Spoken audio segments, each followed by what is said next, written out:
नमस्कार, आप देख रहे हैं मिस्टीरियस थिंग्स।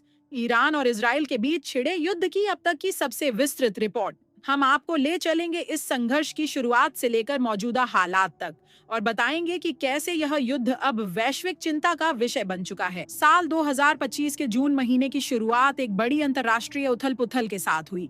11 जून को इजराइल के तेल अवीव शहर में एक शक्तिशाली विस्फोट हुआ। शुरुआती जांच में सामने आया कि यह हमला एक ईरानी समर्थित आतंकी संगठन द्वारा ड्रोन के माध्यम से किया गया था। इसमें कई नागरिक घायल हुए और 2 की मौके पर ही मौत हो गई। इजराइल ने इसे राष्ट्रीय सुरक्षा पर सीधा हमला करार दिया और कार्रवाई की तैयारी शुरू कर दी। 12 जून को इजराइल ने जवाबी हमला करते हुए ऑपरेशन राइजिंग लायन की शुरुआत की। इस ऑपरेशन में इजरायली वायुसेना ने ईरान के कई सैन्य ठिकानों को निशाना बनाया। टारगेट में खास तौर पर नातांज स्थित यूरेनियम संवर्धन केंद्र और इस्फहान के पास मौजूद मिसाइल डिपो शामिल थे। इजराइल ने इन हमलों में उन्नत F-35 फाइटर जेट्स, ड्रोन और साइबर हथियारों का व्यापक इस्तेमाल किया। तेहरान में भी कई रडार बेस, कमांड सेंटर और संचार व्यवस्था पर हमला हुआ। रिपोर्ट के अनुसार इस जवाबी कार्रवाई में ईरान के दर्जनों उच्च पदस्थ IRGC अधिकारी मारे गए। नातांज यूरेनियम केंद्र को हुए नुकसान को ईरान ने अपनी रणनीतिक संप्रभुता पर हमला बताया और इसका कड़ा जवाब देने की चेतावनी दी। 13 जून को ईरान ने ऑपरेशन ट्रू प्रॉमिस 3 के तहत बड़ा जवाबी हमला किया। इसमें ईरान ने लगभग 150 बैलिस्टिक मिसाइलें और 100 से अधिक सुसज्जित ड्रोन इजराइल की ओर दागे। इनमें शहाब 3 खुर्रम शहर और फतेह 110 जैसी लंबी दूरी की मिसाइलें शामिल थीं। इजराइल ने अपने रक्षा प्रणाली आयरन डोम, डेविड्स स्लिंग और एरो 3 के जरिए इनमें से अधिकांश को रोक लिया, लेकिन कुछ मिसाइलें तेल अवीव और हाइफा जैसे प्रमुख शहरों में गिरीं।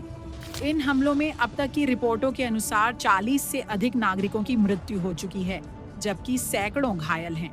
तेल अवीव के अस्पतालों में आपातकालीन सेवाएं सक्रिय कर दी गई हैं। स्कूलों और सार्वजनिक स्थलों को अस्थायी रूप से बंद कर दिया गया है। अंतर्राष्ट्रीय प्रतिक्रिया की बात करें तो अमेरिका ने इजराइल को समर्थन देते हुए अपना aircraft carrier USS Gerald R. Ford भूमध्य सागर में तैनात कर दिया है। अमेरिका की ओर से कहा गया है कि वह इजराइल की आत्मरक्षा के अधिकार का पूरा समर्थन करता है। दूसरी ओर रूस और चीन ने संयुक्त रूप से बयान जारी करते हुए इजराइल के आक्रामक रवैये की आलोचना की और ईरान के रणनीतिक हितों की सुरक्षा की बात की। युद्ध के चलते क्षेत्रीय अस्थिरता बढ़ गई है। सऊदी अरब, कतर, संयुक्त अरब अमीरात और तुर्की में भी हाई अलर्ट घोषित कर दिया गया है। ईरान की ओर से चेतावनी दी गई है कि यदि कोई तीसरा देश इजराइल की सैन्य सहायता करता है तो वह खुद को युद्ध में सम्मिलित माने। संयुक्त राष्ट्र सुरक्षा परिषद ने दोनों देशों से युद्ध विराम की अपील की है, लेकिन अब तक किसी भी पक्ष ने इसे स्वीकार नहीं किया है। भारत, ब्राजील और फ्रांस जैसे देशों ने शांति प्रयासों का समर्थन किया है, लेकिन जमीनी स्तर पर हालात बेहद तनावपूर्ण बने हुए हैं। युद्ध का प्रभाव केवल सैन्य नहीं है, इसका असर आम नागरिकों पर भी स्पष्ट रूप से देखा जा रहा है। ईरान में कई शहरों में बिजली और इंटरनेट सेवाएं बाधित हैं। दवाओं की भारी कमी है और राजधानी तेहरान में कई क्षेत्रों में कर्फ्यू लागू किया गया है।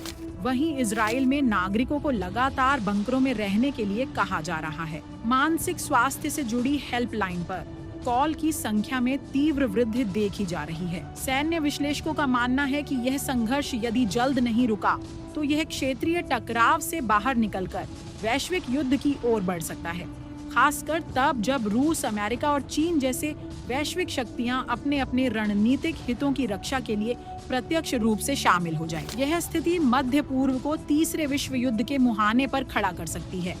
अब सवाल उठता है, समाधान क्या है? विशेषज्ञों के अनुसार इस संघर्ष का समाधान केवल सैन्य कार्रवाई नहीं हो सकता। इसके लिए एक समग्र कूटनीतिक प्रयास आवश्यक है। भारत, जापान, ब्राजील जैसे तटस्थ राष्ट्रों की मध्यस्थता से वार्ता की प्रक्रिया दोबारा शुरू की जा सकती है। साथ ही संयुक्त राष्ट्र को केवल बयानों तक सीमित नहीं रहना चाहिए, बल्कि एक ठोस संघर्ष विराम योजना पर कार्य करना होगा।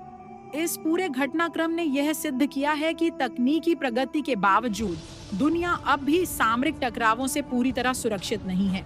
आधुनिक हथियार, ड्रोन, साइबर हमले ये युद्ध को और भी जटिल और खतरनाक बना रहे हैं, लेकिन अंततः इसका असर मानवीय जीवन पर ही पड़ता है। चाहे वह बच्चा हो जो बंकर में छुपा है या वह बुजुर्ग जिसकी दवा अब उपलब्ध नहीं है।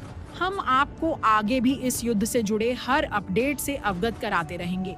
अगर आप हमारी यह कवरेज पसंद करते हैं तो चैनल को सब्सक्राइब करें और नोटिफिकेशन बेल को दबाएं। आप देख रहे थे mysterious things YouTube channel, Iran Israel युद्ध 2025 पर।